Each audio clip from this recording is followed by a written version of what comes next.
രാവിലെ എണീറ്റപ്പോൾ തന്നെ വിചാരിച്ചിരുന്നു ചിക്കൻ വാങ്ങിക്കണം, എന്തെങ്കിലും ഒരു വെറൈറ്റി ഉണ്ടാക്കണം എന്നുള്ളത് കേട്ടോ. എന്നും ഈ ഒരു ബിരിയാണിയും മന്തിയും ഒക്കെ കഴിച്ചു മടുത്തവർക്ക് പെട്ടെന്ന് ഉണ്ടാക്കിയെടുക്കാൻ പറ്റണ, ആർക്കും എളുപ്പത്തിൽ ഉണ്ടാക്കിയെടുക്കാൻ പറ്റണ ഒരു റൈസിൻ്റെ റെസിപ്പി ആട്ടോ ഇന്ന് കാണിക്കുന്നത്. അതിന് നമുക്ക് കുറച്ച് ചിക്കൻ മാത്രം മതി. ഇതിൻ്റെ പോലെ ഇതേപോലെ വെറൈറ്റീസ് ട്രൈ ചെയ്യുന്നവരുണ്ടെങ്കിൽ ഒന്ന് കമൻറ്റ് ചെയ്തേക്കണേ. അപ്പോൾ ഇതാ നമുക്ക് ഇതുപോലെ ചെറിയ കഷ്ണങ്ങളായി കട്ട് ചെയ്തിട്ടുള്ള ചിക്കനാണ് കേട്ടോ എടുത്തിട്ടുള്ളത്. അധികം എല്ലില്ലാത്ത പീസ് നോക്കിയിട്ടാണ് ഞാൻ എടുത്തത്, പെട്ടെന്ന് വെന്ത് കിട്ടാൻ വേണ്ടിയിട്ട്. മുളക് പൊടി, അതുപോലെ മഞ്ഞൾപ്പൊടി, ഉപ്പ് ഇത്രയും ചേർത്ത് ഞാനൊന്ന് മസാല ആക്കി എടുക്കുന്നുണ്ട്. 1 ടീസ്പൂൺ മുളക് പൊടിയെ ചേർത്തിട്ടുള്ളൂ, 1/4 ടീസ്പൂൺ മഞ്ഞൾപ്പൊടി, ആവശ്യത്തിന് ഉപ്പ്, ഇത്രയാണ് ഞാൻ ചേർത്തിട്ടുള്ളത്. നിങ്ങൾക്ക് വേണമെങ്കിൽ ഇഞ്ചി വെളുത്തുള്ളി പേസ്റ്റും വേപ്പിൻ്റെ ഇലയൊക്കെ ചേർത്ത് കൂടുതൽ ഇൻഗ്രീഡിയൻസ് ചേർത്ത് ടേസ്റ്റി ആക്കാം. നമ്മളിത് എളുപ്പത്തിൽ ഉണ്ടാക്കണോണ്ട് സിമ്പിളായിട്ടാട്ടോ ചെയ്തിട്ടുള്ളത്. ഇനി നമുക്ക് ഇതുപോലെ ചെറിയ കപ്പിന് 3 കപ്പ് റൈസ് എടുക്കാം. ഇതിപ്പോൾ നാഴിയുടെ അളവ് പറയുകയാണെങ്കിൽ ഏകദേശം ഒരു 1.5 നാഴി ഉണ്ടാവും. അപ്പം നമുക്ക് ഇത് നല്ലോണം കഴുകി എടുത്ത ശേഷം അതിലോട്ട് ഇതുപോലെ നല്ല വെള്ളം ഒന്ന് കുതിർത്താൻ വേണ്ടി വെക്കുക. ഇത് നമുക്കൊരു സൈഡിലോട്ട് മാറ്റി വെക്കുക. ഇനി നമ്മുടെ ചിക്കൻ റെഡിയാക്കി വരുന്ന സമയം വരെ അത് അവിടെ ഇരിക്കട്ടെ. ഇനി ഞാനിതാ ഇവിടെ ഒരു ബിരിയാണി പോട്ട് അടുപ്പത്ത് വെച്ചിട്ടുണ്ട്. ഇൻഡസ് വാലിയിൽ നിന്ന് നമുക്ക് അയച്ചു വന്നിട്ടുള്ള ബിരിയാണി പോട്ടിലാട്ടോ ഇത് ഉണ്ടാക്കുന്നത്. അപ്പോൾ ഈ ഒരു പാത്രം ഉപയോഗിക്കുകയാണെന്നുണ്ടെങ്കിൽ ഇങ്ങനത്തെ റൈസൊക്കെ ഉണ്ടാക്കാൻ നല്ല എളുപ്പമാണ്. പിന്നെ ഇത് നല്ല ചുവട് കട്ടിയുള്ള പാത്രം ആവുന്നതുകൊണ്ട് തന്നെ ഇത് അടിപൊളിയാണ് കേട്ടോ യൂസ് ചെയ്യാൻ. സ്റ്റീലിൻ്റെ പാത്രം ആവുന്നതുകൊണ്ട് തന്നെ വേറെ കെമിക്കൽസും കാര്യങ്ങളൊന്നും അങ്ങനത്തെ പ്രശ്നങ്ങളൊന്നും പേടിക്കണ്ട. അപ്പോൾ ഇതുപോലെ നമ്മൾ ചിക്കൻ പീസസ് ഇട്ട് കൊടുത്തിട്ട് അത് നമ്മൾ സൺഫ്ലവർ ഓയിലാണ് കേട്ടോ ഒഴിച്ചിട്ടുള്ളത്. സൺഫ്ലവർ ഓയിൽ ഒഴിച്ചിട്ട് ഇതുപോലെ ചിക്കൻ ഫ്രൈ ചെയ്തെടുക്കുക. ഒരുപാട് എണ്ണയിലിട്ടിട്ട് ഓയിലിട്ടിട്ട് നല്ലോണം മുക്കി പൊരിച്ചെടുക്കാതെ കുറച്ച് മാത്രം എണ്ണ ഉപയോഗിച്ചിട്ടാണ് നമ്മൾ ചെയ്തിട്ടുള്ളത്. അപ്പോൾ അതിനൊക്കെ പറ്റിയ ഒരു പാത്രമാണ് നമ്മുടെ ഇൻഡസ് വാലിയിൽ നിന്ന് നമുക്ക് അയച്ചു തന്നിട്ടുള്ള ഈ ഒരു ബിരിയാണി പോട്ട് കേട്ടോ. ഭയങ്കര വെയിറ്റ് ആണ്, അതുകൊണ്ട് തന്നെ യൂസ് ചെയ്യാൻ അടിപൊളിയാണ്. അപ്പോൾ ഇതുപോലെ ഫ്രൈ ആയി വന്നാൽ നമുക്കിത് എടുക്കാം. ഇതിലിപ്പോൾ നമ്മൾ പ്രത്യേകിച്ച് കളറൊന്നും ചേർക്കാത്തതുകൊണ്ടാണ് കേട്ടോ ഈ ഒരു കളറ്. ഫുഡ് കളറൊക്കെ ചേർത്താൽ നല്ല റെഡ് കളറിൽ അടിപൊളിയായിട്ട് കിട്ടും, പക്ഷെ നമ്മൾ അതൊന്നും ചേർത്തിട്ടില്ല.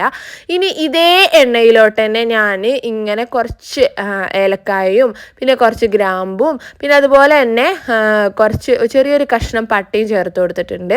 പിന്നെ അതിലോട്ട് ഒരു പച്ചമുളക് ചേർത്ത് കൊടുക്കുക. അതിൻ്റെ കൂടെ തന്നെ ഒരു സവാള അരിഞ്ഞിട്ട് അതും കൂടെ ചേർത്ത് കൊടുക്കുക. നോർമൽ ഒരു ചെറിയ സവാള എടുത്താൽ മതി, ഒരുപാടൊന്നും ഉള്ളിൻ്റെ ആവശ്യമില്ല കേട്ടോ. എന്നിട്ട് നല്ലോണം ഒന്ന് വഴറ്റിയെടുക്കുക. ഇതുപോലെ നന്നായി വഴണ്ട് വന്നോളും. പ്രത്യേകിച്ച് നമ്മൾ നല്ല ചൂടായിരിക്കുന്ന പാത്രമാണ്.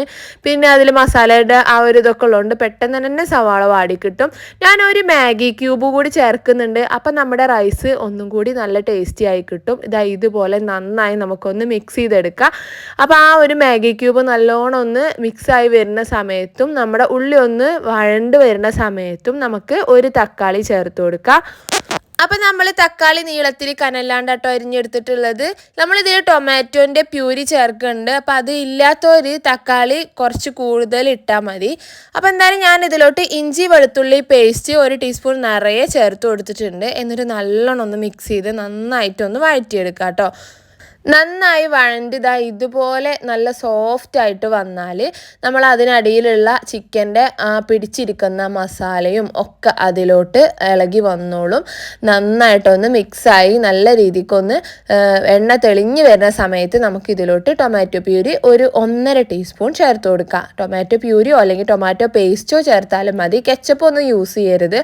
എന്നിട്ട് ഇതുപോലെ നന്നായി ഇളക്കി കൊടുക്കുക. ഇനിയിപ്പോൾ ഈ ടൊമാറ്റോ പ്യൂരിയും ടൊമാറ്റോ കെച്ചപ്പൊന്നും ടൊമാറ്റോ പേസ്റ്റ് ഒന്നും ഇല്ല എന്നുണ്ടെങ്കിൽ നിങ്ങൾ തക്കാളി എക്സ്ട്രാ അധികം ചേർത്ത് കൊടുത്താൽ മതി, അരച്ച് ചേർത്താൽ മതി കേട്ടോ. അപ്പോൾ കുറച്ച് വിനീഗറും ഒരു ലേശം പഞ്ചസാരയും കൂടി ചേർത്താൽ അടിപൊളിയായിട്ട് കിട്ടും. നല്ലോണം വഴറ്റിയെടുത്ത ശേഷം നമ്മൾക്ക് എണ്ണ തെളിഞ്ഞ് വരുന്ന സമയത്താണ് നമ്മൾ കഴുകി നേരത്തെ കുതിർത്താൻ വേണ്ടി വെച്ചില്ലേ ആ അരി വെള്ളത്തിൽ നിന്ന് ഊറ്റിയിട്ട് ഇട്ട് കൊടുക്കണേ. വെള്ളത്തോട് കൂടി ഒഴിക്കരുത്. വെള്ളത്തിൽ നിന്ന് ഊറ്റിയെടുത്ത ശേഷം നന്നായി മസാലയിൽ മിക്സ് ചെയ്തിട്ട് അതിലേക്ക് അളന്ന് ഒഴിക്കുക വെള്ളം. നമ്മൾ 3 കപ്പ് എടുത്തിട്ടുണ്ടെങ്കിൽ അതിലോട്ട് നമ്മൾ ഒഴിക്കേണ്ടത് 1 കപ്പിന് 1.5 കപ്പ് എന്നുള്ള അളവിലാണ് കേട്ടോ വെള്ളം ഒഴിച്ചു കൊടുക്കേണ്ടത്. ഏകദേശം ഒരു 4.5 കപ്പ് വെള്ളം നമ്മൾ ഇതിനകത്തോട്ട് ഒഴിച്ചു കൊടുത്തിട്ട് നന്നായി മിക്സ് ചെയ്ത് കൊടുക്കുന്നുണ്ട്. തിളച്ച വെള്ളമാണെങ്കിൽ അതാണ് ഒന്നുകൂടി നല്ലത്, ഇല്ലെങ്കിൽ ഇങ്ങനെ ഒഴിച്ചിട്ട് തിളപ്പിച്ചെടുത്താൽ മതി.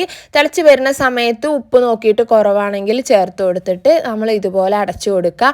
ഇടയ്ക്കൊന്ന് തുറന്ന് നോക്കിയാൽ ഇതാ ഇതുപോലെ വെന്ത് വരാൻ തുടങ്ങിയിട്ടുണ്ടാവും. വെള്ളത്തിലിട്ട് വെച്ചതുകൊണ്ട് തന്നെ നമുക്ക് പെട്ടെന്ന് റൈസ് കുക്കായി കിട്ടും. അതുകൊണ്ട് ആ ഒരു ടെൻഷൻ വേണ്ട.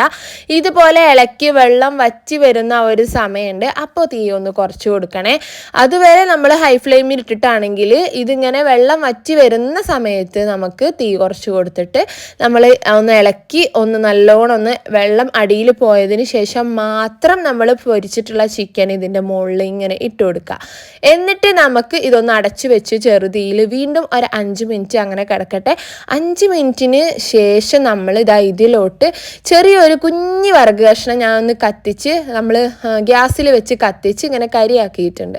അതിലേക്ക് കുറച്ച് എണ്ണ ഒഴിച്ചു കൊടുത്ത് അതൊന്നിങ്ങനെ പുകയാൻ തുടങ്ങും. അപ്പോൾ ആ ഒരു സ്മോക്കിംഗ് ഫ്ലേവർ നമ്മുടെ ഈ ഒരു റൈസിലേക്ക് ഇറങ്ങാൻ വേണ്ടിയിട്ടാണ് നമ്മളിങ്ങനെ ചെയ്യണേ. അടച്ചു വെച്ച് ചെറു തീയിൽ വീണ്ടും ഒരു 10 മിനിറ്റ്. ഇപ്പോൾ വെള്ളം വറ്റിയിട്ടൊക്കെ ഉണ്ട് എന്നുണ്ടെങ്കിൽ നമ്മൾ ഈ ഒരു ചട്ടി അത്രയും കട്ടിയുള്ള ചട്ടി ആവുന്നതുകൊണ്ടാട്ടോ നമ്മൾ 10 മിനിറ്റ് ഒക്കെ വെക്കണത്. കനം കുറഞ്ഞ ചട്ടിയൊക്കെ ആണെങ്കിൽ 5 മിനിറ്റ് വെച്ചാൽ മതി. അപ്പോൾ തന്നെ നമ്മുടെ റൈസിലെ വെള്ളമൊക്കെ വറ്റി പാകത്തിന് വെന്ത് നല്ല അടിപൊളിയായിട്ട് റെഡി ആയിട്ടുണ്ടാവും. അപ്പോൾ നമുക്ക് തുറന്നിട്ട് അത് എടുത്തിട്ട് നല്ലോണം ഒന്ന് ഇളക്കിയിട്ട് മിക്സ് ചെയ്ത് നമുക്ക് വിളമ്പാം.